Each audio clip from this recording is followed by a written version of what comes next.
राम राम राम राम राम राम राम राम राम नारायण नारायण। संबंध। पूर्व श्लोक में भगवान ने कहा कि दुष्कृति पुरुष मेरे शरण नहीं होते, तो फिर मेरे शरण कौन होते हैं, इसको आगे के श्लोक में बताते हैं। चतुर्विधा भजन्ते माम जना सुकृतिनोऽर्जुन आर्तो जिज्ञासुरर्थार्थी ज्ञानी च भरतर्षभ। हे भरतवंशियों में श्रेष्ठ अर्जुन, पवित्र कर्म करने वाले अर्थार्थी, आर्त, जिज्ञासु और ज्ञानी अर्थात प्रेमी, ये चार प्रकार के मनुष्य मेरा भजन करते हैं अर्थात मेरे शरण होते हैं। व्याख्या। चतुर्विधा भजन्ते माम जना सुकृति नोर्जुन है।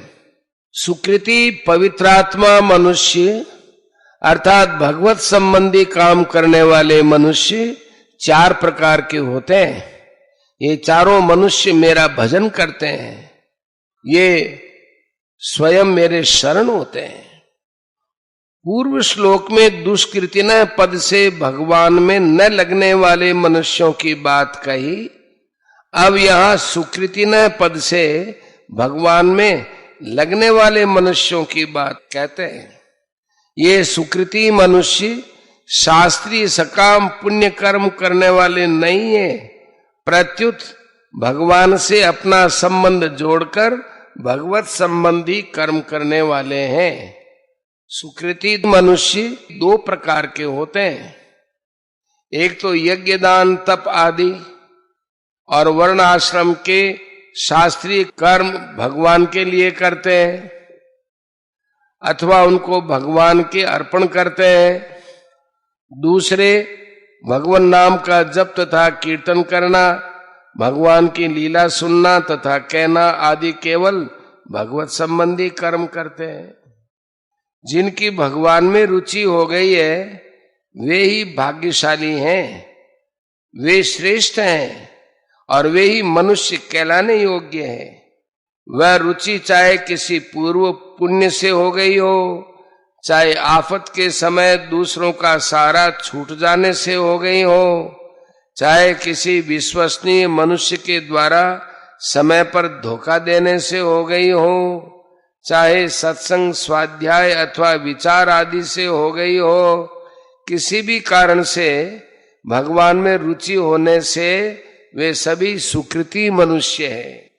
जब भगवान की तरफ रुचि हो जाए वही पवित्र दिन है, वही निर्मल समय है और वही संपत्ति है।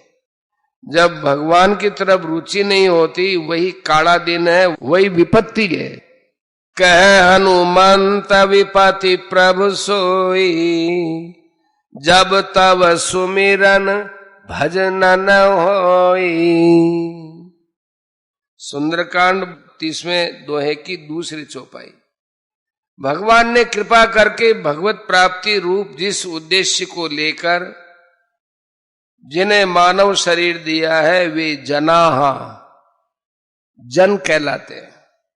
भगवान का संकल्प मनुष्य मात्र के उद्धार के लिए बना है, अतः मनुष्य मात्र भगवान की प्राप्ति का अधिकारी है। तात्पर्य यह है कि उस संकल्प में भगवान ने मनुष्य को अपने उद्धार की स्वतंत्रता दी है, जो कि अन्य प्राणियों को नहीं मिलती, क्योंकि वे तो भोग योनियां हैं और ये मानव शरीर कर्म योनि है। वास्तव में केवल भगवत प्राप्ति के लिए ही होने के कारण मानव शरीर को साधन योनि मानना चाहिए। इसलिए इस स्वतंत्रता का सदुपयोग करके मनुष्य शास्त्र निषिद्ध कर्मों को छोड़कर अगर भगवत प्राप्ति के लिए ही लग जाए तो उसको भगवत कृपा से अनायास ही भगवत प्राप्ति हो सकती है। परंतु जो मिली हुई स्वतंत्रता का दुरुपयोग करके विपरीत मार्ग पर चलते हैं वे नरकों और 84 लाख योनियों में जाते हैं। इस तरह सबके उद्धार के भाव को लेकर भगवान ने कृपा करके जो मानव शरीर दिया है, उस शरीर को पाकर भगवान का भजन करने वाले सुकृति मनुष्य ही जनाः अर्थात मनुष्य कहलाने योग्य हैं।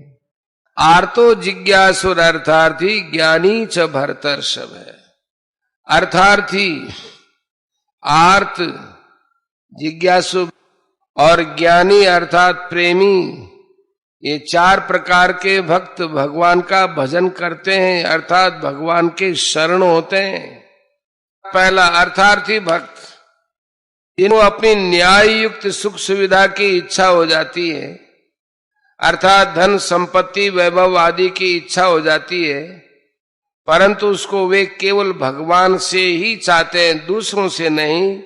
ऐसे भक्त अर्थार्थी भक्त कहलाते हैं। 4 प्रकार के भक्तों में अर्थार्थी आरंभिक भक्त होता है।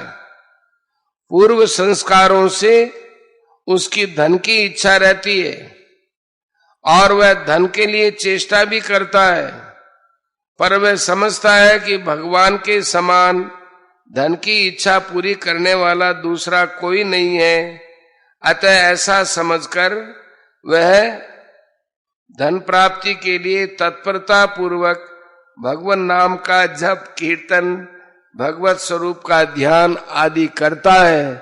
धन प्राप्त करने के लिए उसका भगवान पर ही विश्वास निष्ठा होती है।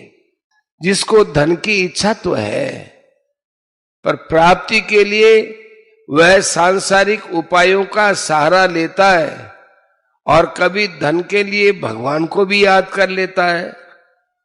वह केवल अर्थार्थी अर्थात अर्थ का भक्त है, भगवान का भक्त नहीं है। कारण कि उसमें धन की इच्छा ही मुख्य है, परंतु जिसमें भगवान के संबंध की मुख्यता है वह क्रमशः भगवान की तरफ ही बढ़ता चला जाता है।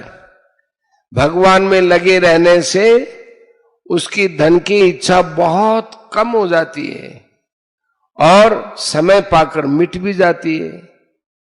यही भगवान का अर्थार्थी भक्त है। इसमें मुख्यतया ध्रुव जी का नाम लिया जाता है। एक दिन बालक ध्रुव के मन में राजा की गोद में बैठने की इच्छा हुई, पर छोटी मां ने बैठने नहीं दिया।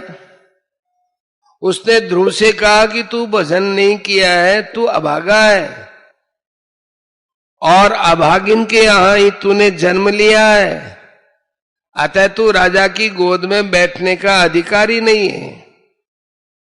ध्रुव ने छोटी मां की कही हुई बात अपनी मां से जाकर कह दी। मां ने कहा कि बेटा तेरी छोटी मां ने ठीक ही कहा है, क्योंकि भजन न तूने किया और न मैंने किया। इस पर ध्रुव ने मां से कहा कि मां अब तो मैं भजन करूंगा। ऐसा कहकर वे भगवत भजन करने के लिए घर से निकल पड़े और मां ने भी बड़ी हिम्मत करके ध्रुव को जंगल में जाने की आज्ञा दे दी। मार्ग में जाते हुए नारद जी महाराज मिल गए। नारद जी ने ध्रुव से कहा कि अरे भोले बालक, तू अकेला कहां जा रहा है? यूं भगवान जल्दी थोड़े ही मिलते हैं, तो जंगल में कहां रहेगा? यहां बड़े बड़े जंगली जानवर हैं, वे तुझे खा जाएंगे। वहां तेरी मां थोड़ी बैठी है, तू मेरे साथ चल।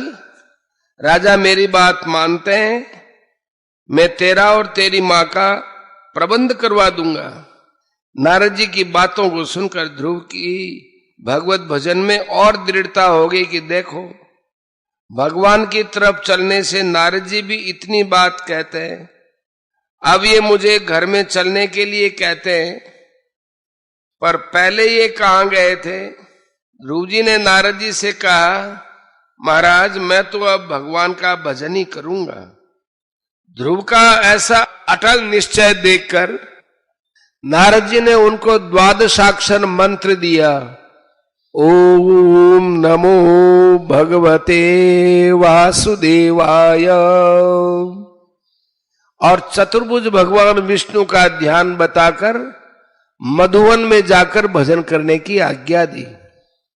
ध्रुव जी ने मधुवन में जाकर ऐसी निष्ठा से भजन किया कि उनकी निष्ठा को देखकर 6 महीने की अवधि के भीतर ही भीतर भगवान ध्रुव के सामने प्रकट हो गए।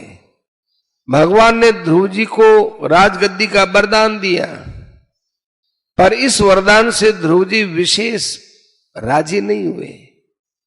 भजन से अंतःकरण शुद्ध होने के कारण उनको धन राज्य के लिए भगवान की तरफ चलने में बड़ी लज्जा हुई कि मैंने बड़ी गलती की। तात्पर्य यह हुआ कि ध्रुव जी को तो पहले राजा की गोद में बैठने की इच्छा हुई, पर उन्होंने उस इच्छा की पूर्ति का मुख्य उपाय भगवान का भजन ही समझा। अब भजन करने से उनको राज्य मिल गया और इच्छा मिट गई। इस तरह अर्थार्थी भक्त केवल भगवान की तरफ ही लगता है। आजकल जो धन प्राप्ति के लिए झूठ कपट बेईमानी आदि करते हैं, वे भी धन के लिए समय समय पर भगवान को पुकारते हैं। वे अर्थार्थी तो है, पर वे भगवान के भक्त नहीं है। वे तो झूठ कपट बेईमानी आदि के भक्त हैं, क्योंकि उनका पाप के बिना झूठ कपट के बिना काम नहीं चलता। इस तरह झूठ कपट आदि पर जितना विश्वास है उतना विश्वास भगवान पर नहीं है। जो केवल भगवान के ही परायण है और जो भगवान के साथ अपनापन करके भगवान का ही भजन करते हैं, परंतु कभी कभी पूर्व संस्कारों से अथवा किसी कारण से जिनमें अपने शरीर आदि के लिए अनुकूल परिस्थिति की इच्छा हो जाती है, वे भी अर्थार्थी भक्त कहलाते हैं। उनकी अनुकूलता की इच्छा ही अर्थार्थीपन है। दूसरा आर्थ भक्त, प्राण संकट आने पर, तापत आने पर, मन के प्रतिकूल घटना घटने पर जो दुखी होकर अपना दुख दूर करने के लिए भगवान को पुकारते हैं और दुख को दूर करना केवल भगवान से ही चाहते हैं, दूसरे किसी उपाय को काम में नहीं लेते, वे आर्त भक्त कहलाते हैं। आर्त भक्तों में उत्तरा का दृष्टांत लेना ठीक बैठता है।